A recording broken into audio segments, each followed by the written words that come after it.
మన యేసయ్య ఎట్టకేలకు ఆయన స్నేహశీలి, తన స్నేహాన్ని మనతో పంచాలని, స్నేహం చేయాలని వస్తుంటే నీవు నేను కలిపి ఆయనతో స్నేహం చేస్తున్నామా?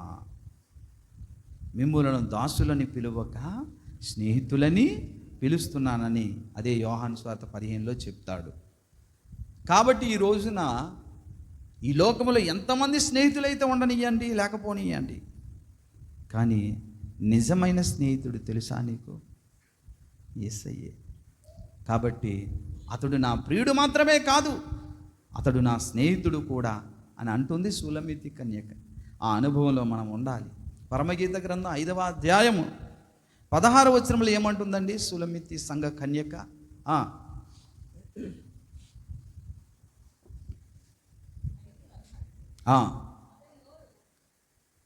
చదవండి. ఎస్, ఇతడే నా ప్రియుడు, ఇతడే నా స్నేహితుడు. హల్లెలూయా. నువ్వు చెప్పగలిగావా ఇలా? ఈ ఫ్రెండ్షిప్ డే రోజున కనీసం నీ స్నేహితుడు ఎవరో తెలుసుకున్నావా? నువ్వు చనిపోయిన తర్వాత కూడా నీతో పరలోకానికి పరదేశకొచ్చువాడు ఆయన. వీళ్ళెవరు రారు. నువ్వు చావగానే 3 రోజులైతే అసలు ముక్కు మూసుకొని తొందరగా ఖాళీ చేసి అంటాడు.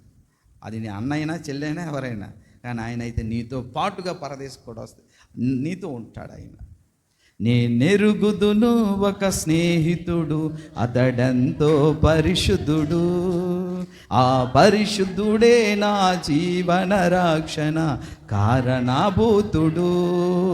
నేనెరుగుదును ఒక స్నేహితుడు, అతడెంతో పరిశుద్ధుడు, ఆ పరిశుద్ధుడే నా జీవన రక్షణ కారణభూతుడు. అతడే యేసుడు, అతడే యేసుడు, అతడే యేసుడు, అతడే యేసుడు. ఆ యేసయ్య నీ స్నేహితుడుగా, నా స్నేహితుడిగా ఎప్పుడైతే గుర్తించగలుగుతామో, దేవుని బిడ్డలారా, ఏ బాధ అయినా, ఏ వేదనైనా, ఏ రహస్యమైనా